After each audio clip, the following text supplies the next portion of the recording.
Yo teman-teman semuanya, kembali lagi bersama aku Adrian. Dan di video kali ini kita akan membahas kembali tentang pengaruh interaksi sosial terhadap kehidupan kita part 3. Jadi tanpa berlama-lama lagi, langsung saja kita ke videonya.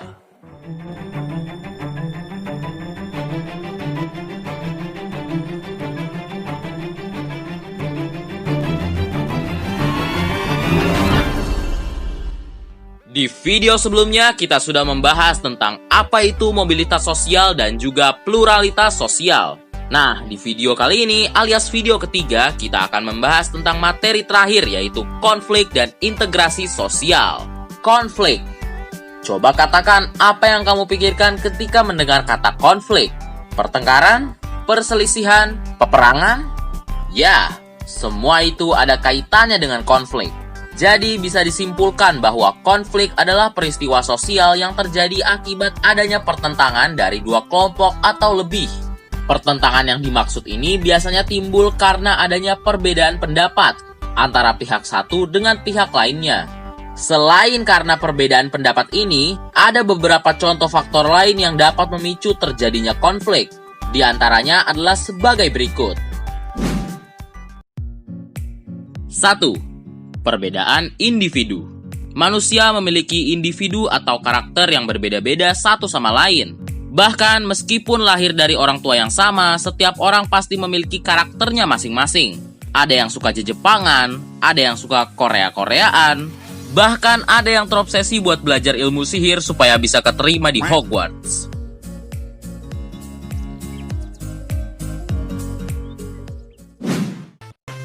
2. Perbedaan latar belakang kebudayaan. Banyak orang tentu dibesarkan di lingkungan yang berbeda-beda. Dan di setiap lingkungan kebudayaan, bisa saja mempunyai nilai norma sosial yang berbeda satu sama lainnya. Perbedaan inilah yang terkadang menimbulkan konflik sosial, sebab kriteria tentang sopan dan tidak sopan, ataupun tentang layak dan tidak layak. Sebagai contoh, di Indonesia ketika seseorang menyeruput mie dengan bunyi, hal ini dianggap tidak sopan. Lain halnya dengan di Jepang. Ya, Jepang. Yang dimana justru menyeruput mie dengan bunyi berarti memberikan penghargaan tentang betapa enaknya mie tersebut. Dan yang terakhir di nomor 3 yaitu perbedaan kepentingan. Faktor ini biasanya terjadi ketika terdapat dua individu atau lebih yang ingin menggunakan suatu materi. Namun setiap individu memiliki tujuan yang berbeda-beda, sehingga mereka enggan bekerja sama dan menganggap bahwa kepentingan individu lain sebenarnya tidak lebih penting daripada kepentingan mereka sendiri. Contoh kasusnya itu misalkan, pemerintah berencana untuk membangun sebuah bandara di daerah Kulon Progo guna meningkatkan ekonomi masyarakat. Namun, sebagian masyarakat tidak setuju karena menurut mereka, hal ini dapat mengakibatkan kehilangan lahan pertanian. Oleh karena itu, sebagian warga di Kulon Progo tadi tidak setuju akan wacana tersebut, terutama orang-orang yang mata pencaharian utamanya adalah petani.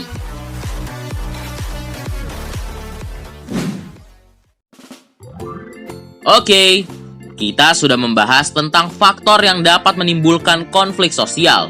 Selain itu, ada juga yang disebut sebagai akibat dari konflik sosial. Terdapat beberapa akibat dari konflik sosial tersebut. Antara lain adalah retaknya hubungan antara individu, terjadinya perubahan kepribadian para individu, rusaknya harta benda, bahkan hilangnya nyawa manusia akibat konflik yang berakhir dengan peperangan, serta terjadinya dominasi, bahkan penaklukan salah satu pihak yang terlibat dalam pertikaian.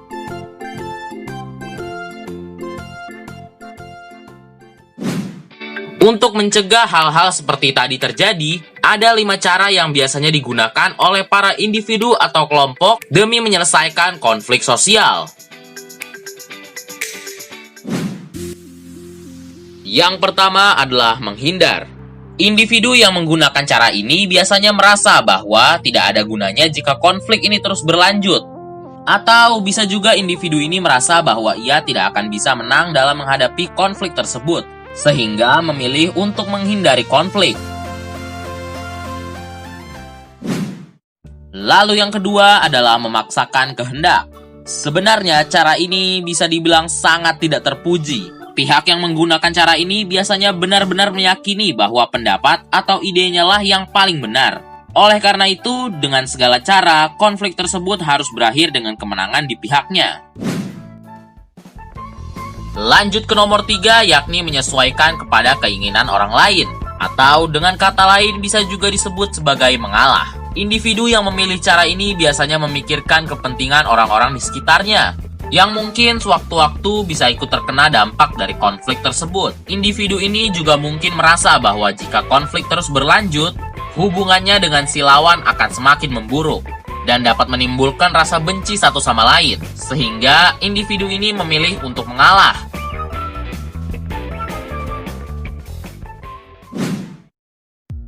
Nomor 4. Tawar-menawar. Apa? Bukan. Bukan tawar-menawar ibu-ibu di pasar. Dalam proses ini, individu akan mengorbankan sebagian tujuannya. Begitu juga dengan lawannya, sehingga kedua belah pihak tetap bisa mencapai tujuannya masing-masing walau hanya sebagian. Dan yang terakhir adalah cara kolaborasi. Ketika menggunakan cara ini, kedua belah pihak harus bisa saling berunding dan mencari pemecahan masalah yang dapat memuaskan keduanya, sehingga kedua belah pihak dapat bekerja sama dengan baik demi tercapainya tujuan bersama. Oke, selain konflik, ada juga yang dinamakan sebagai integrasi sosial. Lalu, apalagi itu integrasi sosial? Simpelnya, integrasi sosial adalah proses penyesuaian unsur-unsur yang berbeda dalam masyarakat sehingga menjadi satu kesatuan. Unsur-unsur berbeda yang dimaksud itu bisa meliputi ras, etnik, agama, bahasa, kebiasaan, dan lain sebagainya. Ada beberapa hal yang dapat menjadi penyebab dari suatu integrasi sosial. Hal-hal tersebut antara lain adalah anggota masyarakat merasa bahwa mereka berhasil saling mengisi kebutuhan mereka, masyarakat berhasil menciptakan kesepakatan bersama mengenai nilai dan norma, atau mungkin juga norma sosial itu berlaku cukup lama dan dijalankan secara konsisten. Nah, proses berjalannya integrasi sosial ini bisa terjadi secara cepat maupun lambat. Lama waktu berlangsungnya proses integrasi sosial ini bisa dipengaruhi oleh 4 hal. Di antara lain adalah sebagai berikut. 1. Adanya homogenitas kelompok atau kesamaan dari suatu kelompok. Semakin rendah homogenitas kelompok, maka semakin mudah integrasi sosial tercapai. Lalu yang kedua, ada besar kecilnya suatu kelompok. Jumlah anggota kelompok memengaruhi cepat lambatnya integrasi, karena masing-masing individu membutuhkan waktu untuk menyesuaikan diri dengan anggota yang lain. Kemudian yang ketiga, ada mobilitas geografis yang berarti merupakan perpindahan suatu individu atau kelompok lain dari suatu daerah ke daerah lain.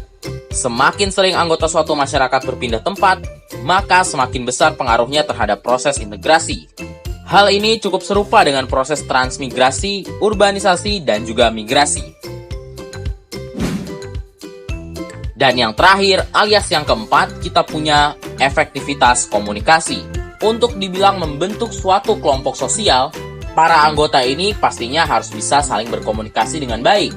Nah, jika kelompok sosialnya sudah terbentuk, maka sangat penting juga bagi anggota-anggota kelompoknya untuk membangun chemistry yang baik antar sesama anggota. Selain itu, komunikasi juga dilakukan oleh para anggota untuk memahami kepribadian anggota yang lainnya, sehingga mereka bisa saling mengerti satu sama lain. Oh ya, bentuk dari integrasi sosial juga bermacam-macam. Ada integrasi normatif, yaitu integrasi yang terbentuk akibat adanya norma-norma tertentu yang berlaku di masyarakat.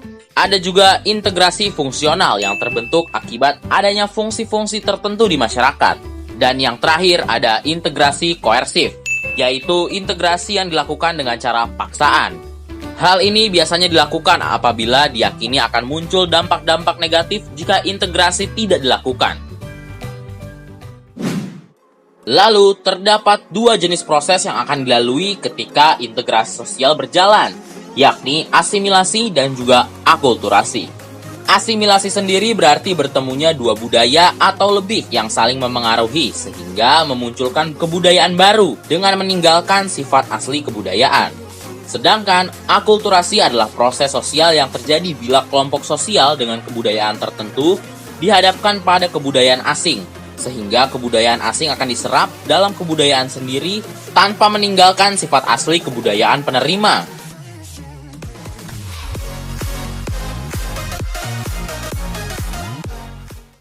Oke teman-teman, sampai sini dulu untuk video kita kali ini. Akhirnya kita selesai dalam membahas materi pengaruh interaksi sosial terhadap kehidupan kita. Dari mulai part 1, part 2, sampai part 3 alias video yang sedang kalian tonton saat ini. Ya, sampai sini dulu untuk video kita kali ini. So, nama aku Adrian, thank you for watching and see you guys in next video. Bye-bye!